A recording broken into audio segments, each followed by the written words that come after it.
Joining us now for more on how companies are strategizing through this tariff uncertainty is Kevin Kajiwara. He is co-president of Political Risk Advisory at Teneo. So Kevin, through this earnings season, we've seen companies communicate the potential impact of tariffs in a number of ways, right? They have maintained their guidance but not included the impact, which they got punished for. They've pulled their guidance, too many to name on that front. They've offered a base case and a worst case like United. And in many instances, they've maintained guidances but also said that they may raise prices. What is actually happening inside the C-suite? Walk us through these executives' calculus of determining just how much to reveal, the risks of saying too much versus too little. Well, Scarlet, I mean, the evidence that you just put out there of all of the sort of the diversity of how companies and executives are articulating what their sensitivity is to inflation just goes to show that none of them are any more clairvoyant than anybody else at this point. You know, obviously there were concerns that we were going to see an increase in inflation. The most recent inflation prints have been very, very mixed. That the headline numbers have been pretty decent, but when you started to pick away, you saw what's bubbling up down there. And of course, late last week, we had some of the retailers start to suggest price increases are coming, and obviously we're in this kind of reprieve moment with regards to the tariffs. There's been this 90-day suspension. We're about halfway through that of the reciprocal tariffs, right?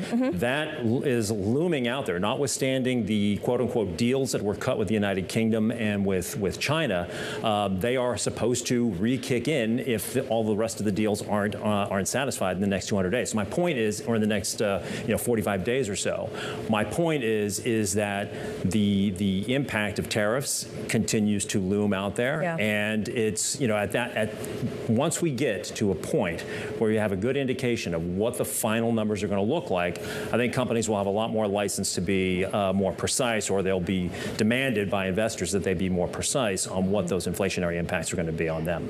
In the meantime, they're trying to get a handle of the landscape as well. So can you talk a little bit about their lobbying efforts in Washington? Do you send the CEO out to make a trip to the White House and talk to the president, him or herself, or do you do it from the safety of an industry trade group where with your competitors so that you won't be singled out and shamed out loud later on?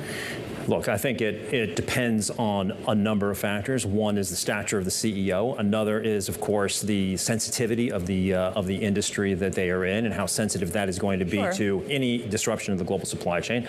So really, my colleagues at Teneo who are counseling these very CEOs every single day, you got to take it at a very customized perspective, depending on where they are in that spectrum. But if you're a consumer-facing company, I mean, and even not just consumer, even if you're a B2B company, there has to be some explanation of a higher price tag on your product, right? And if that price tag is going up directly because of tariffs, don't you have an obligation as an executive to communicate that to your customers in some fashion? Yes, but I do think it's premature to say exactly where everything's going to wind up. What it looks like right now, Romaine, is that we might be heading toward what I would call the 10 and 30 model. It looks like we may be heading, and I wouldn't necessarily straight line this, but it looks like we might be heading toward an environment where there's going to be a baseline 10% tariff on most countries, 30% on China, and then there will be these added sectoral tariffs: steel, aluminum, cars, car parts, possibly pharmaceuticals, et cetera.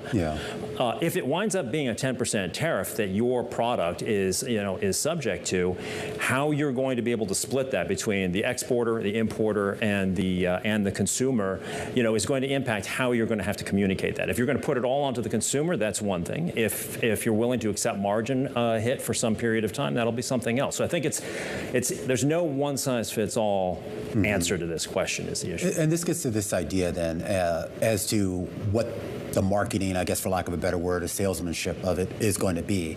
And is that the CEO's job, or is that something that he or she can put off on their deputies, so to speak, to sort of go out there and try to find a narrative that their customers is going to be palatable for the customers and maybe even palatable for the White House and the president? Well, Romaine, I think that tariffs right now is the subject du jour, but we know that it's about so much more than just the economy. It's about so much more than just trade. It's one of many really geopolitical issues. It's one that obviously touches CEOs and companies more directly than a lot of the other ones.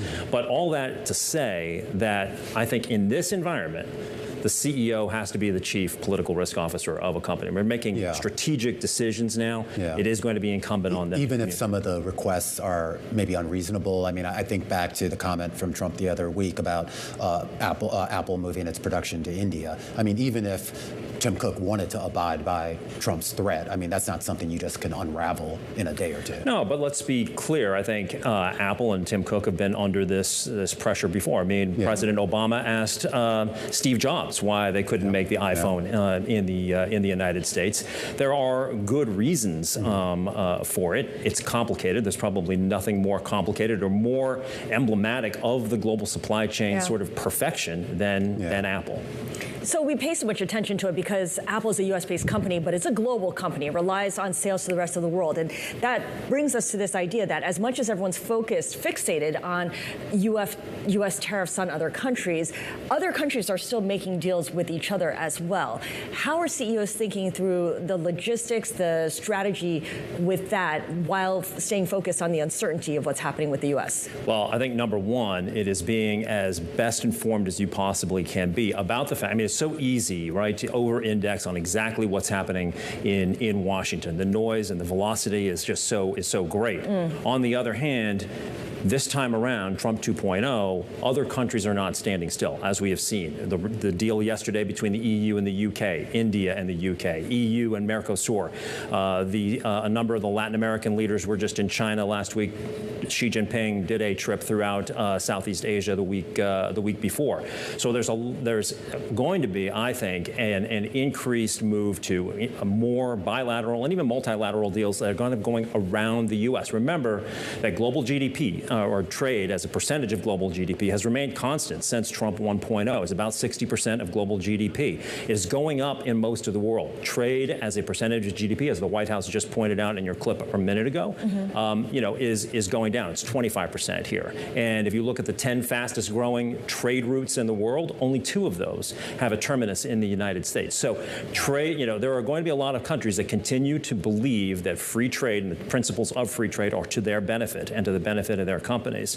So, increasingly we may see trade around the U.S. in addition to trade with the U.S., kind of working on two different cycles. That's really interesting. All right, Kevin, got to leave it there, but got to get you back soon. Of course, Kevin Kajiwara is the co-president of Political Risk Advisory over at Teneo.